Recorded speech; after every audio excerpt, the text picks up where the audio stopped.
Alright everyone, welcome back. So we're going to be breaking down UFC Fight Island Holm vs Aldana from Fight Island. Just to recap this weekend's results. 7-1 on live bet and 1-1 on pre-fight bets. And then on Bellator, the Euro Series 8, we went 3-0 on live bet, which, it was good. We had a good day. I'll just read out some of the live bets we have. So in the Bellator, went with Will Fleury. He's 1-2 live. Had a unit on him because he was dominating that fight. And then fight after that, we had Mike Shipman. He was the same price. He was 1-2. Stuck a unit on him. And then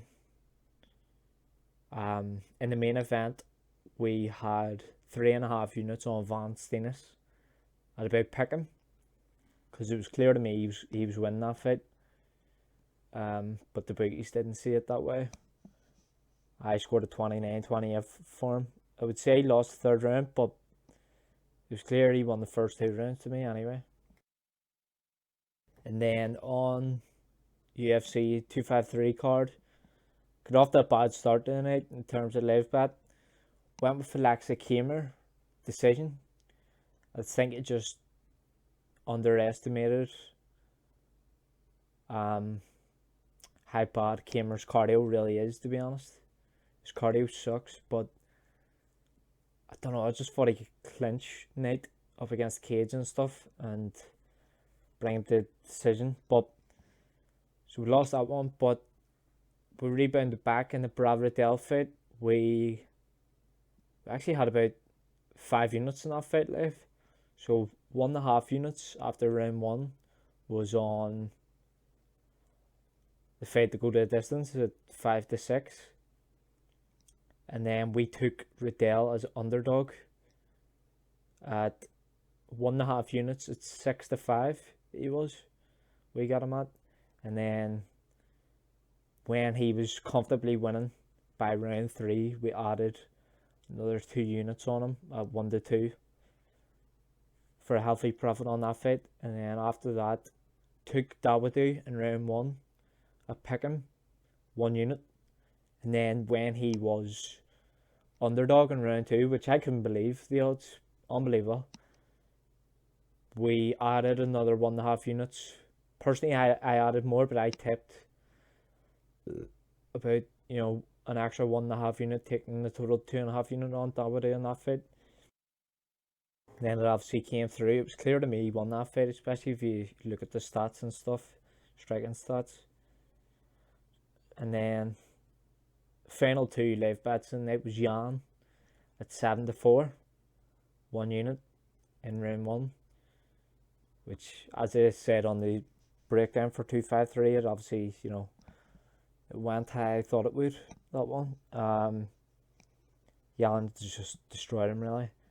And then we took Izzy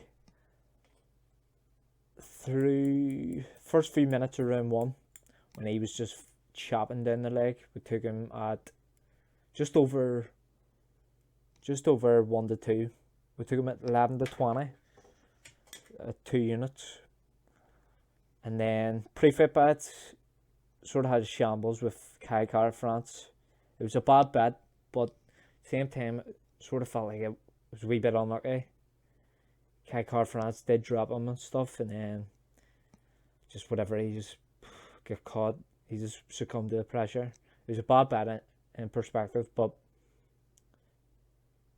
the second pre-fight bet of 253 came through for us.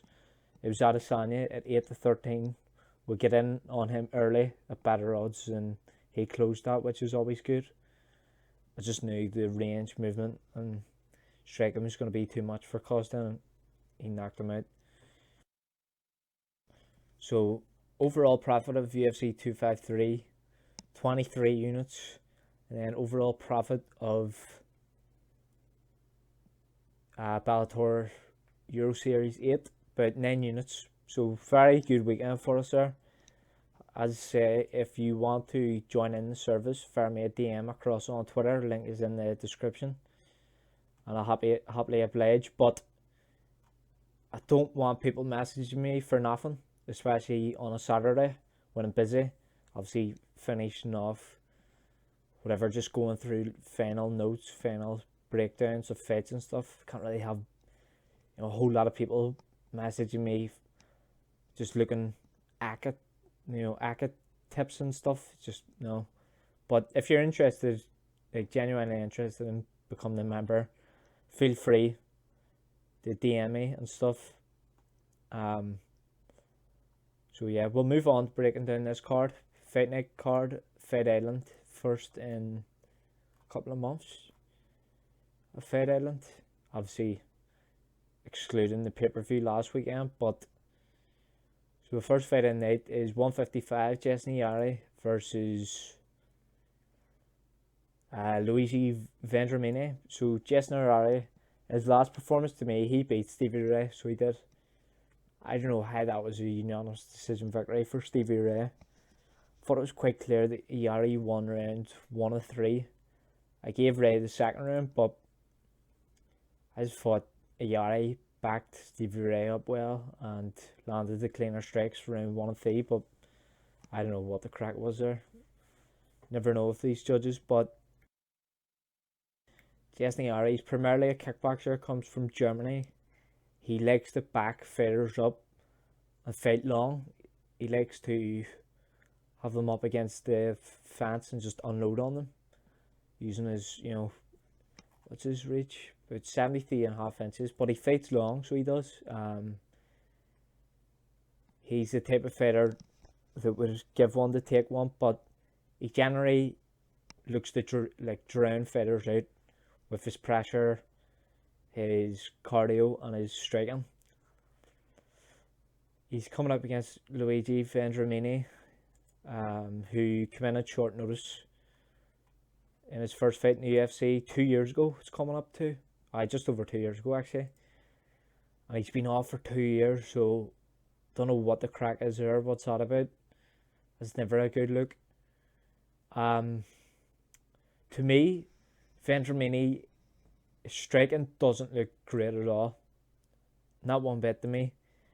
In the Elizeu Zaleski dos Santos fight, he just looked awkward on the feet, so he did. And then he throws that terrible inside lead leg kick, ends up getting checked. He hurts his foot,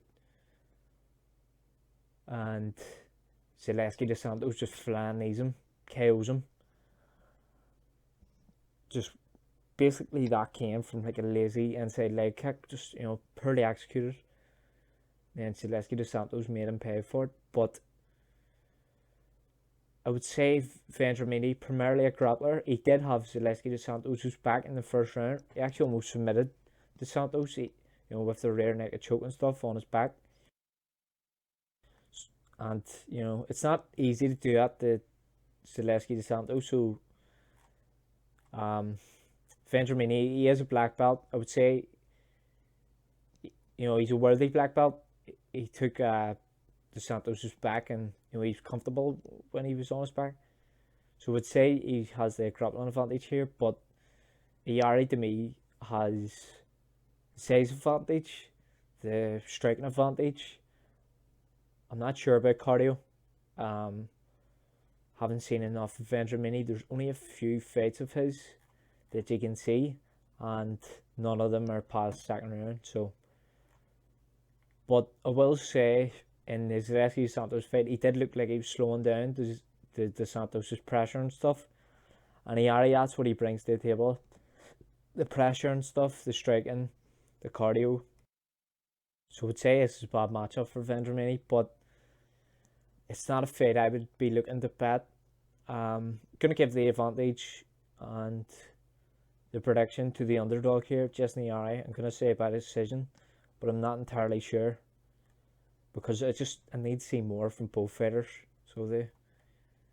But Adesanya by decision. I think the pressure and striking will be too much for Vendramini, who's kind of unproven to me. So Casey Kenny versus Hailey Tang. Just gonna call him Hailey. So Casey Kenny only loss inside the octagon is to Merab, which is obviously nothing to be ashamed of. Merab, one of the dark horses of the division. Casey Kenny striking to me has came a decent way since his days in the LFA. You know, he's definitely improved his striking. Primarily a wrestler. He specializes in fighting like jiu-jitsu artists who, you know, don't have the best striking, such as Manny Bermudez, who he's basically a very good anti-grappler. I'm trying to say, with his wrestling game and stuff. Hailey Tang, he's not really a grappler that much. He is more of a stand-up guy, but to be honest, I would give the advantage to Casey Kenny probably here on the feet because, as I say, his hands have came a long way. He racked smoke in his last fight.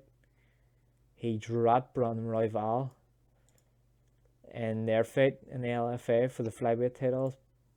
Brandon Royval, who just got a win in the UFC here over the weekend. To be honest, I'm going to keep this one quick. I like Casey Kenny here, but I think his odds are just off. I think people overlook Casey Kenny striking, and he is a bantamweight, but he packs a lot of punch for me, so he does for a bantamweight, but he just, you know, he doesn't have that much knockouts, but to me, he sort of has hidden power, is what I'm trying to say. I just like him here all around against Hailey. He's better grappler, better striker, but the minus 305 lane for Casey Kenny is a wee bit too much, in my opinion. It's too wide, but I do like Kenny there, and I think he gets it done by decision. So if you like Kenny by decision there, it's 10-11. It's picking now. Play that, you know, it's probably a better value side, but yeah, Casey Kenny by decision. So up next, Loma Lookboonmee versus Jin Yun Fry, and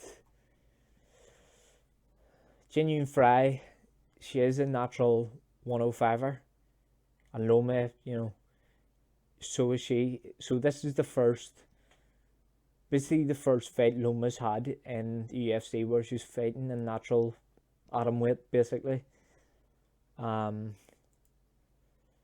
Yun Fry, she looked good against Kai Hansen early, but she made a bad mistake and she ended up, you know, underneath Kai Hansen, who just quickly tapped her with a very nice armbar. But to me, you know, Fry's very, very decent striker on the feet. She was Invicta atomweight champion. So she was champion of the division and promotion that Lookboonmee fought in. She was Invicta atomweight. When she was there, she only fought 2 fights in Invicta, but so Loma is one of these Tiger Muay Thai girls.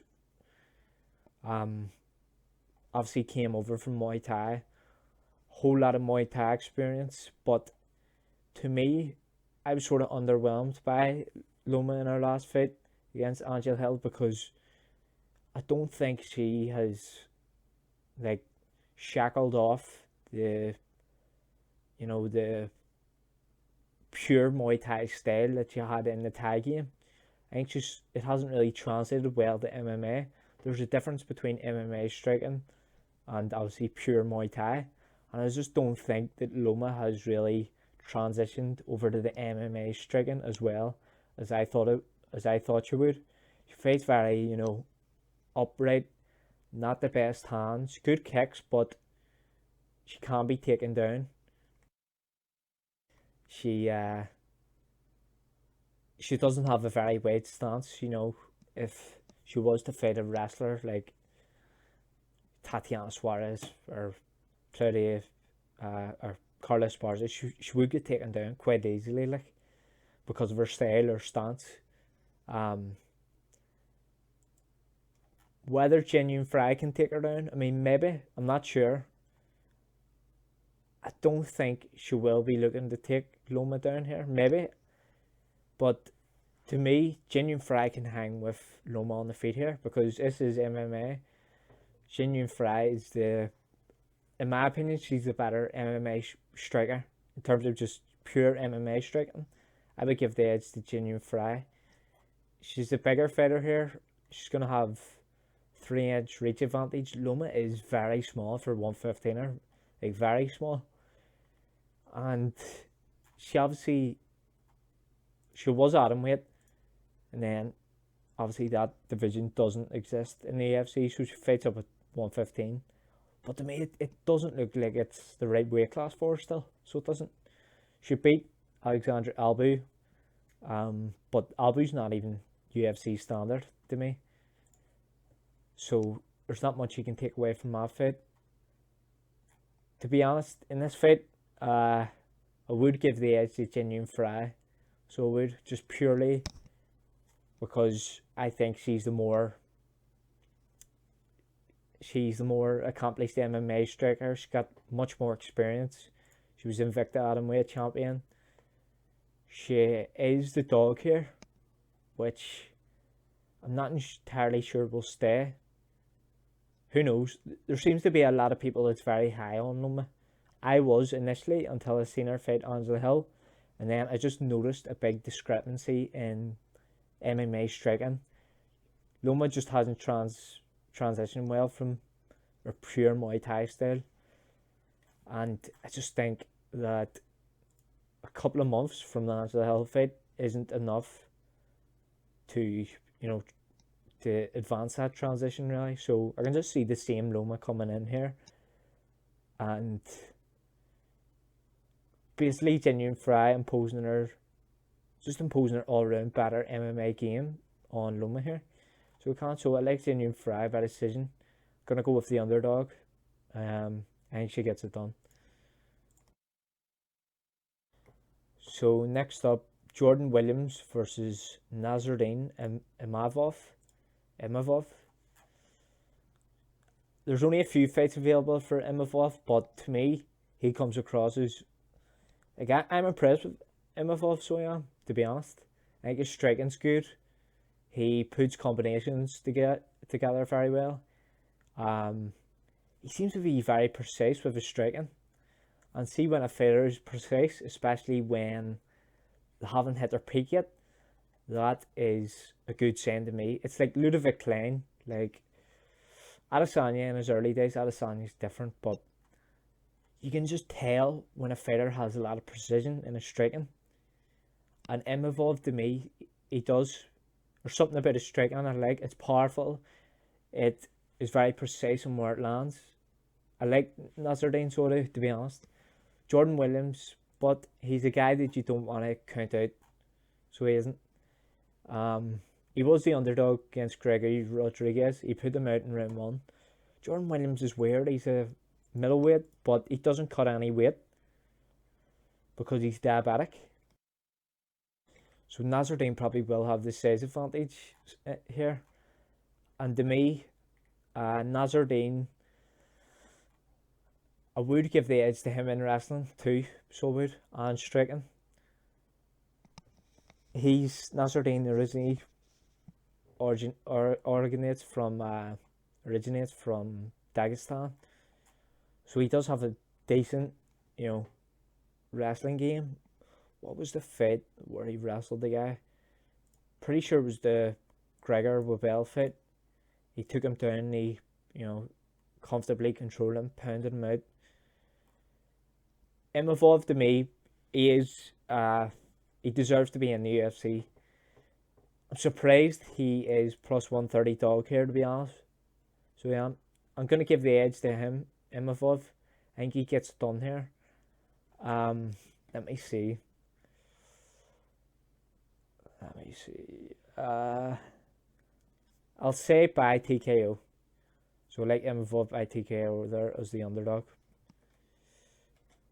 Alright, so up next, Charles Jourdain versus Joshua Killabao. Joshua Killabao, he got knocked out in his lone UFC performance against Jalen Turner. I'm not sure whether he came in as...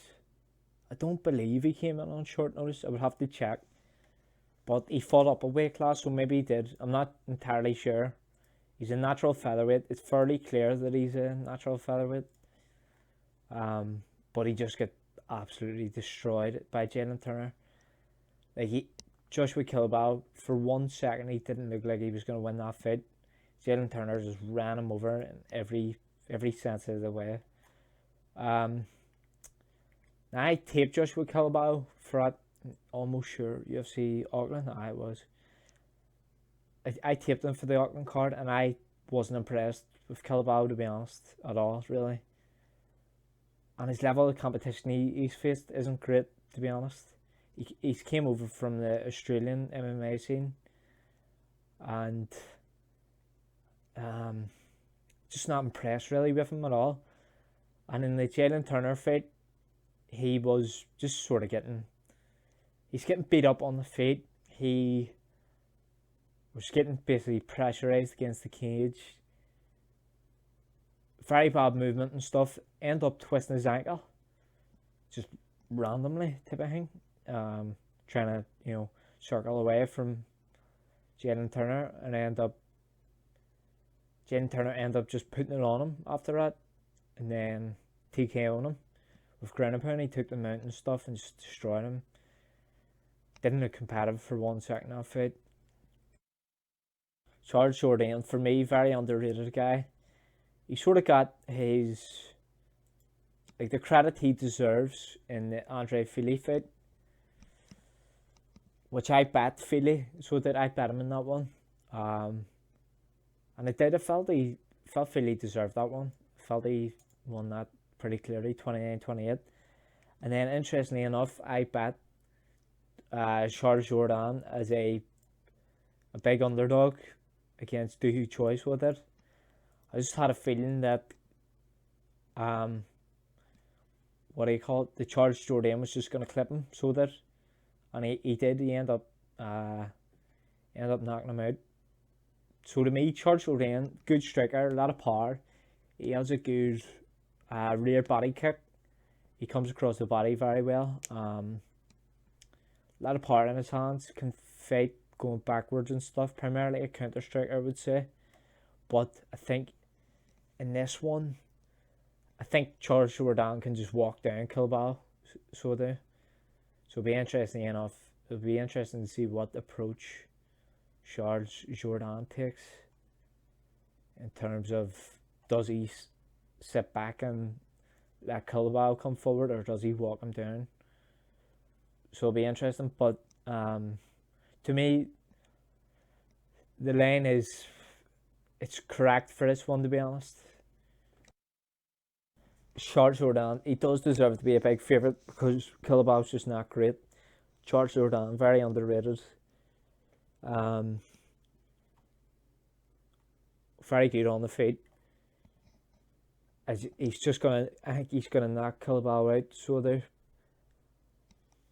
I don't rate Killabao at all. I don't think he's UFC standard. I think Charles Jourdain's very good, young, up and coming guy. He's just gonna give Killabao a lot of problems on the feet. I think he's gonna knock him out, and say it's probably 2 rounds. So I like Charles Jourdain there, by knockout. So up next, we've got the return of Carlos Condit. Carlos Condit, totally washed now. He, throughout his MMA career, even when he was at top, he never cracked the major hole in his game, which was takedown defense. He never sorted it out, and I don't know why this is playing up here, to be honest, but so I'll just improvise. But as I say, Carlos Condit never filled up the holes in his game in terms of takedown defense and wrestling. in 19 out of 23 combined UFC and WEC fights, he's get taken down 19 times. That's just crazy when you think about it. 19 times he's get taken down. And he's just never sorted it out. He's never improved that side of his game. And even recently against Chiesa and all, hitting easy takedowns. Curtis Condit, he does fire up a lot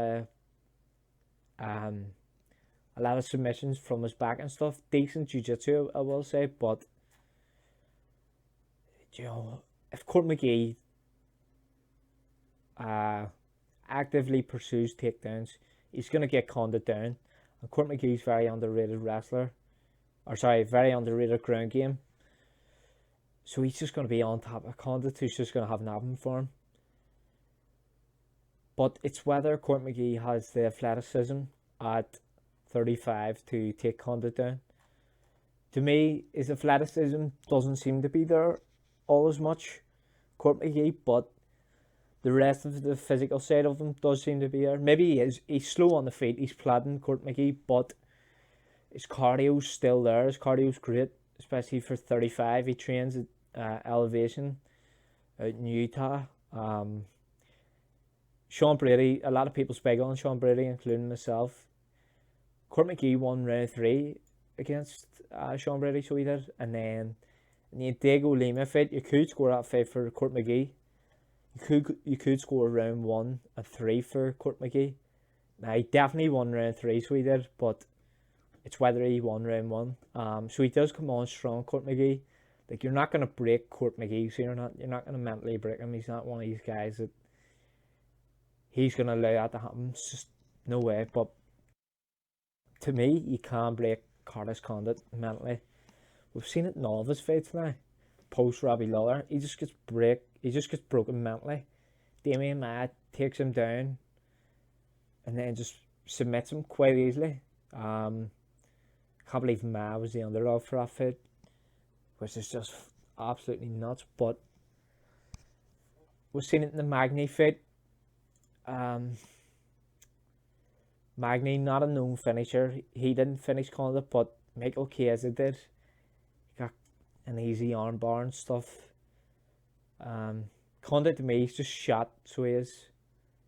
He's shot to pieces, but don't know why this is playing up. Sorry about this, but I'll try and get it sorted right now. That should be good. As I say, Condit to me, shot to pieces. I think he's only here for paychecks at this stage of his career. He's lost his last 5. You know, what has he improved on, really? I think he's just here to be paid at this stage of his career. You know, it's a real shame, so it is. But to me, Court McGee, he's older now. He is not as good as he once was, I'll say, when he beat the likes of Whittaker and stuff. But to be honest, Court McGee, he's still there. Condit's not. I expect Court McGee to take Condit down and just outwork him on the ground. Court McGee, very underrated ground game, as I say. I just think he gets Condit down and he just out-grapples him, whether it's decision or sub. Probably decision, I'm going to say, but Court McGee for the win there, definitely. So Kyler Phillips versus Cameron Alshey, whatever, however you say it. I'm going to be honest, I haven't taped this fight at all, really. Alshey, to me, the level of competition he faced is just not great at all. Kyler Phillips, he's proven in the UFC, he's decent. I think he probably takes a win here, so do. The reason why I haven't taped it is Kyler Phillips minus 425 favourite. The value's gone. Not going to be playing him at that lane, but I do like Kyler Phillips to win there, as I say. I'm going to say, Jesus, what have I got actually? I'll say by decision, so Kyler Phillips by decision. So the Queen Townsend versus Dusko Todorovic. Dusko, I remember taping this guy when he was originally meant to fight John Phillips. That was at a London card, so it was before COVID hit and stuff. That was the one where Darren Stewart and Fabinski was on it, and then they ended up fighting a Cage Warrior fight. So that was the same card. So I was going to play Todorovic as a 1-2 favourite in that fight against John Phillips. I thought that was a good style matchup for him, that one. So Todorovic, he has a win over Michel Pereira. He knocks him out, puts pressure on him up against the cage, just keeps landing. Pereira didn't really have an answer for him, and then just knocks him out, gets a finish. He has a win over Teddy Ice, where he slows down. He just holds Teddy Ice up against the cage with double underhooks, ends up just raiding him out for the decision victory. But there was some hurry spots in that one. Todorovic definitely did slow down. Not sure whether it was the adrenaline dump of fighting, a very big fight on the Contender Series. I'm presuming it was, but it was the first 15 minutes he went, and he didn't look as fresh as he did in the other fights, obviously. The Queen Townsend, I put up a tweet the other day, just a bit of a laugh. The Queen Townsend, next UFC double champion. Obviously, that was a bit of a laugh there. The Queen Townsend, don't know how he's in the UFC. Don't mean to sound like a bit of a dick here or something, but he comes across to me as one of these guys from the hood that is a fighter, but not a mixed martial artist at all. He's a brawler. Somewhat powerful on the feet, I'll be honest. A bit explosive, decent cardio, but the striking isn't there. The grappling definitely isn't there. I will say he's very durable, so he can take a shot. Devin Clark didn't finish him. Bevan Lewis didn't finish him on the feet. The Queen actually had Bevan Lewis's leg fucked there in that one, so he did. He landed a calf kick and just totally done in Bevan Lewis's his leg there in round 3. So he is explosive on the feet, but to me, Dusko's just going to have too much for him here, so he is. I can see this playing out the way the Teddy Ice fight played out for Dusko, up against the cage. Dusko raiding out double underhooks with clinch control. And if you watch the Queen Townsend's fights, he does let it happen a lot. He let it happen in the Devin Clark fight, in the Bevan Lewis fight more emphatically. He just lets these guys clinch him up against the cage, and he gives up double underhooks all day.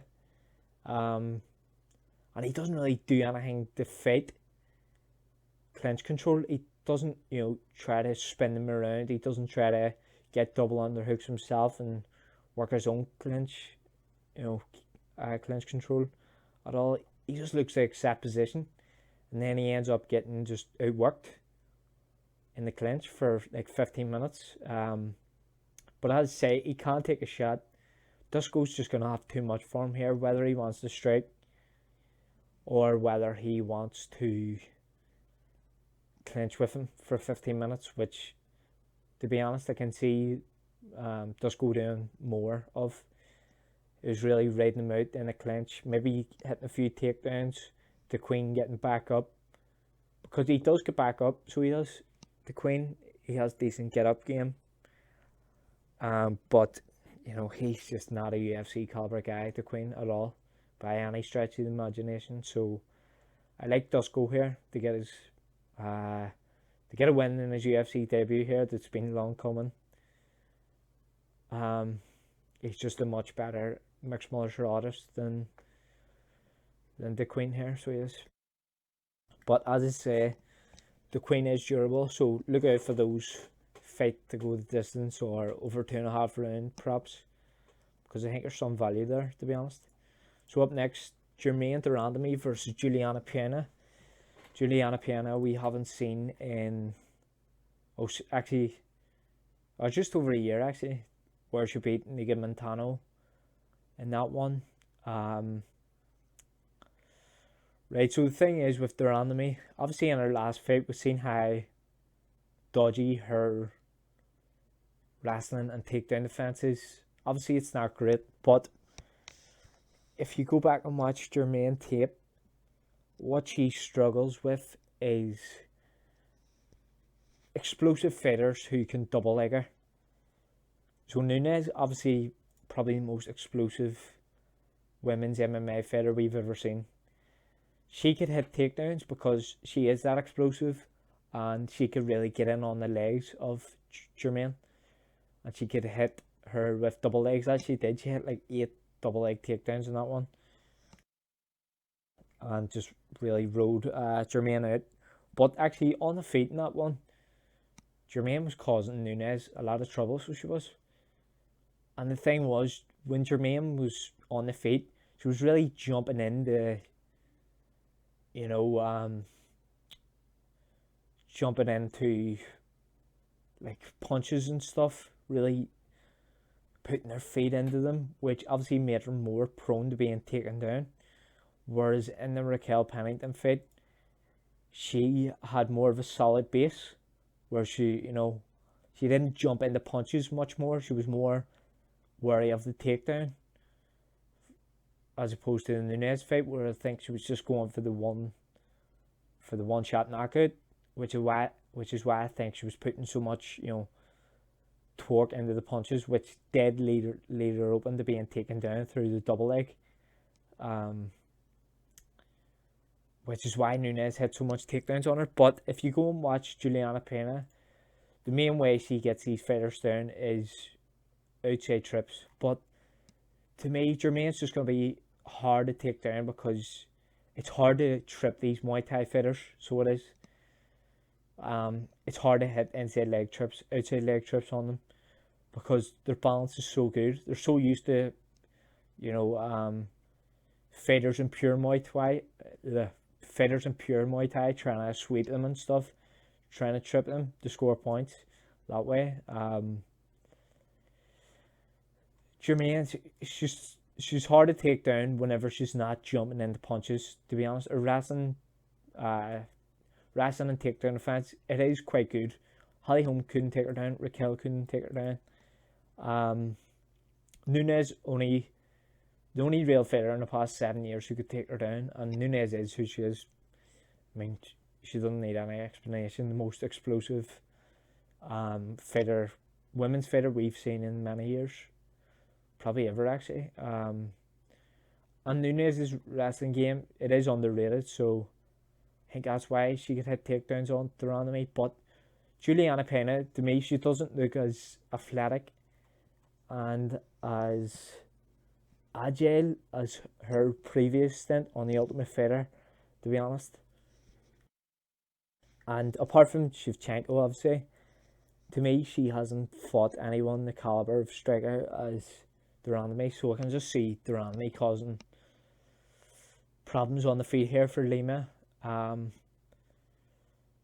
who doesn't have very good wrestling. She relies on, trips, head drags and stuff, where she just literally drags fighters down. She did it against Montano from like a sort of headlock position. She won't be able to do that against de Randamie. She's too tall. She just won't let it happen. So we've got de Randamie by decision there. And if she fights the way she fought against Raquel, she should win. So should de Randamie. So I like de Randamie by decision, I'm gonna say, but I'll say she could catch Juliana Pena. So Juliana Pena's striking isn't great. She could catch her on the feet and just knock her out. But I will say de Randamie by decision there. Alright, so up next, Jurgen de Castro versus Carlos Felipe. Jürgen De Castro minus 250 favourite here. I can see why. Much better striker than Felipe. Felipe looked terrible in his last fight against Spivak, so he did, to be honest. He just looked out of shape. He looked very bad on the stand-up side of things. Spivak, not a great striker, outstruck him when he was on the feet and stuff. Ended up hitting takedowns when Felipe slowed down. Felipe came out after it and said he needs to lose weight when he gets his second fight in the UFC, and he did. He wasn't really in the best of shape. Very loose body wise. Jürgen De Castro, for me, just much better striker. He's very short for heavyweight, but he just is the better striker overall than Carlos Felipe. Very powerful on the feet, Jürgen De Castro is. His athleticism can't really be overlooked because he is quite quick and explosive on the feet, so he is for a big guy. He moves well. He packs a very dangerous calf kick, which you can't see him hitting on Carlos Felipe, who's very boxing orientated, who the lead leg kick is open for to be hit on Carlos Felipe on the calf kick, because just the way he fights, he's very heavy on his lead leg, very boxing orientated, and that's one of the Castro's main weapons, is the calf kick. So we can just see him hitting that on Carlos Felipe and just chopping him down. But even still, if Jürgen De Castro doesn't hit that on Carlos Felipe and chops him down to get a TKO finish that way, Carlos Felipe might just get wailed on the feet as he did versus Spivak in round 1, and might just run into one of Jürgen De Castro's shots, because that's what Justin Tafa did, and ended up just getting put out cold.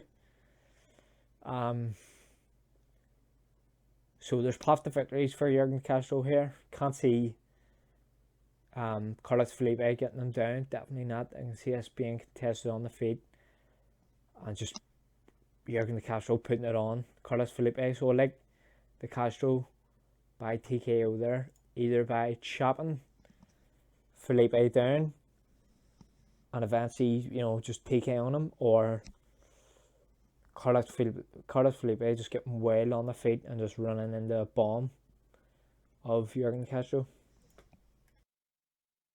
Alright, so up next, Holly Holm in the main event versus Irene Aldana.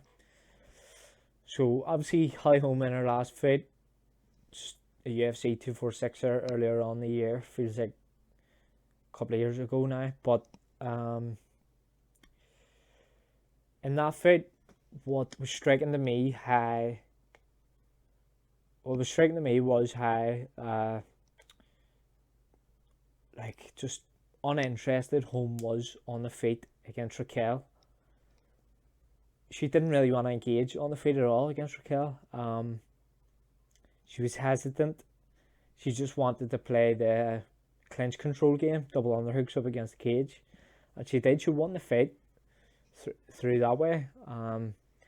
Let me just see. Did she hit takedowns on Raquel? I can't remember.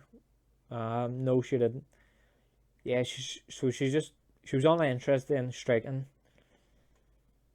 and then she just obviously up against the cage, just clinch controlled Raquel with double underhooks, ended up getting a decision victory through that way. So Irene Aldana, very good boxer, very high output, good cardio, very good hands for women's MMA, to be honest.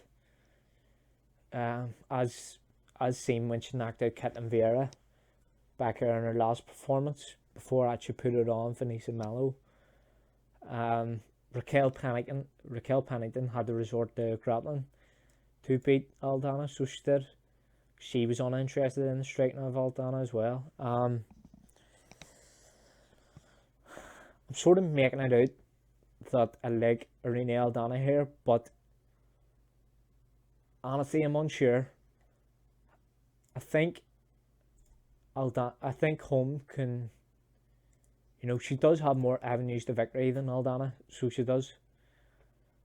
But Aldana does, I would say, in my opinion, has the better striking at this stage of Holm's career. Definitely the better boxing anyway, overall. But to be honest, I just think Holly Holm has much more avenues to victory, whether it's up against the cage with double underhooks, whether it is wearing down Aldana through that method, or hitting takedowns, or I don't know, just outpointing her on the feet, fighting the kicking game, the oblique kicks, the good rear leg body kick from Aldana that she likes to hit on orthodox fighter, so it's a liver kick with the rear foot. To me, this fight's a toss up. I don't know who wins it, but if I'm gonna pick one, it's gonna be Holly Holm because she has more avenues to victory. But I'll be honest, I'm not confident. Irene Aldana is obviously unproven in 5 main events, whereas Holly Holm is proven there. She has cardio for days. She won't get tired. I'm gonna go with Holm by decision. I'm not entirely sure, to be honest. I think Bet Online made a major blunder in opening the fight to go to distance lane at plus 180. That was a terrible move, so it was. But so if you got that, fair play to you. Just take that. Don't play the fight in any other way. Just leave it at that. Obviously the odds for that have been sliced now, but I'll go with Holm by decision. As I say, more paths to victory, endless cardio proven in 5 round main events, whereas Aldana isn't really. But if this fight gets contested on the feet for the whole fight, I will probably live bet Aldana, so I will. But we'll see what happens. I'm not confident neither. It's a toss up to me, so I don't have any confident play there. But I will go with Holm by decision. So that's card wrapped up. Very easy card to wrap up for me. So it was the cap in terms of that, but